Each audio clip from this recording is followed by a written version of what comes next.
Lab talk, lab talk, lab talk.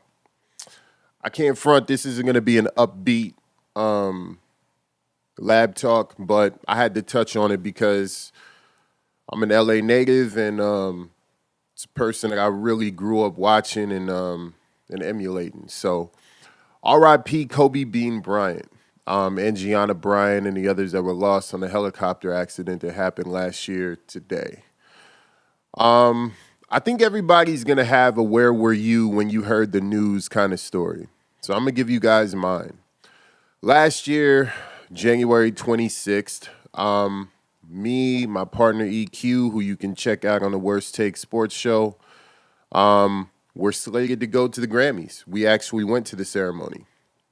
And the Grammys were at the Staples Center, and they were also at the Nokia Center, I think, or the Microsoft Theater, one of the two, in downtown LA. So we decided, we got some tailored suits, and we decided to head to downtown LA and go hit a couple spots in the art district and some other spots downtown, and get a photo shoot in before the big show. We had a lot of plans for this day. We had a few after parties that we were gonna go to, get some networking in, connect with a few people we hadn't seen in a while.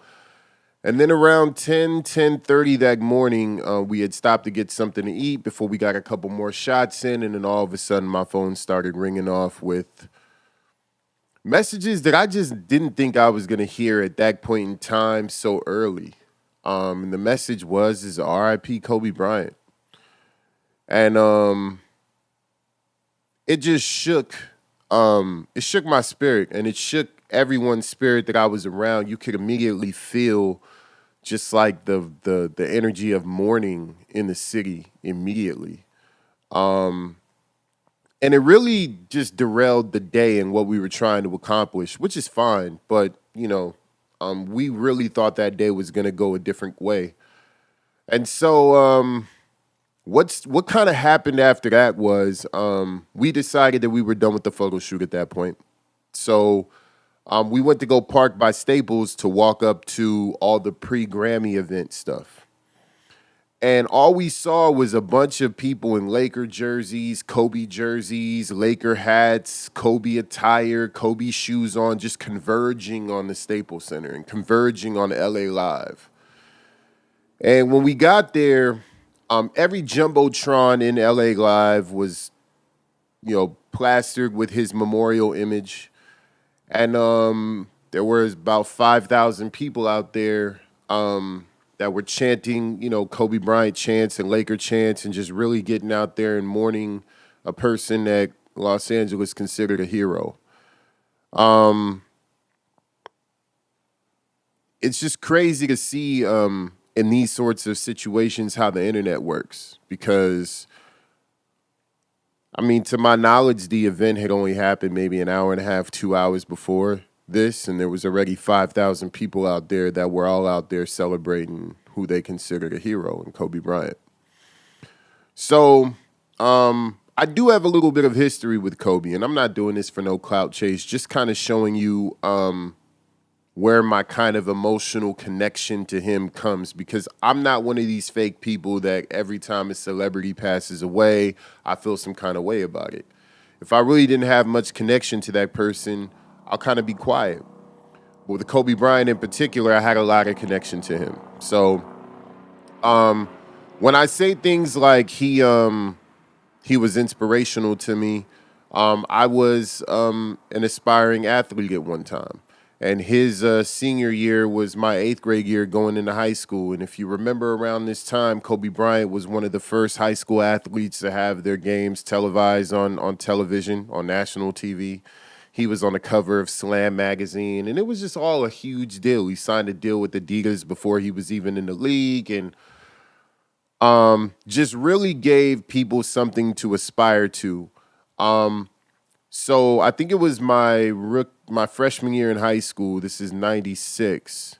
A friend of mine's dad was he did security part time. He was a correctional officer, but he did security part time, and he did security in Long Beach at the Pyramid. And that's where they used to host and have the summer league games. So because he was security, we kind of got to sit VIP, and I was sitting next to not just the name drop, but it's just real. I was sitting next to like Jerry West, and Magic Johnson was there, and Wes Unseld, and a bunch of other just legends. And Kobe was going into his rookie year. And so he did some amazing things on the court that day. And I remember Jerry West looking at Magic Johnson and saying, I'm going to win 5 or 6 championships with this kid. And how prophetic that was.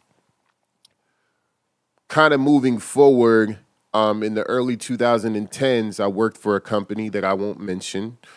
But the owner of that company was next door neighbors with Kobe Bryant.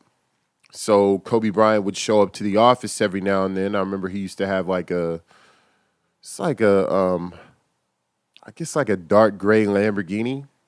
And he pulled up to the office, and I happened to be in the owner's office discussing something with him. And me and Kobe got to chatting, and then he ended up coming to my office, and we ended up having conversations for quite some time about basketball. And it was around the time where the Lakers were starting to decline. He was dealing with a lot of injury. And it was just refreshing to see someone with that much confidence and that much belief in themselves. My standpoint at that time was that I thought Kobe's run was over, which ended up being true. Just because of the injuries and the age and the attrition and just certain things that were happening with the team at that time. And his undying belief was that he was going to surpass the 6-ring mark, and he wholeheartedly believed it. And then that goes to the last time that I actually saw him in person, where I was at that same company's holiday party, but it was at the owner's home, and it was right next door to Kobe. So he ended up popping in the party, saying what's up, and then he allowed me to come over because we kind of had some rapport, and I got to see, like, the little court where he worked out at home, and some of his workout facilities at home, and some of his trophies and stuff like that at home. And he was just a really, really, really real person, and a good person. He wanted the best for everybody, from my perspective and based on my dealings with him, or I won't say dealings, but interactions with him. He wanted the best for everyone.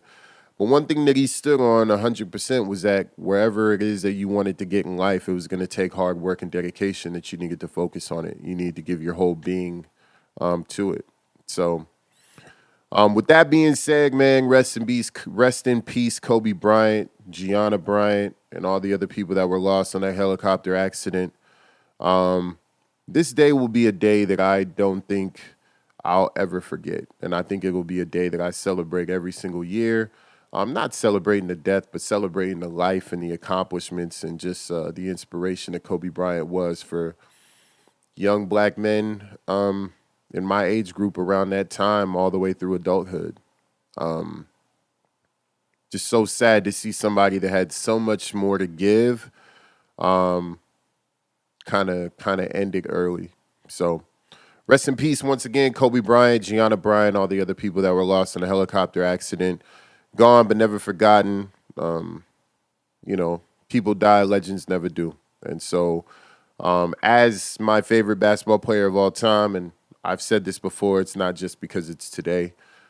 He's my favorite player to watch, my favorite player to emulate. I learned a lot from him, and he'll always be remembered. R.I.P. Kobe. Peace.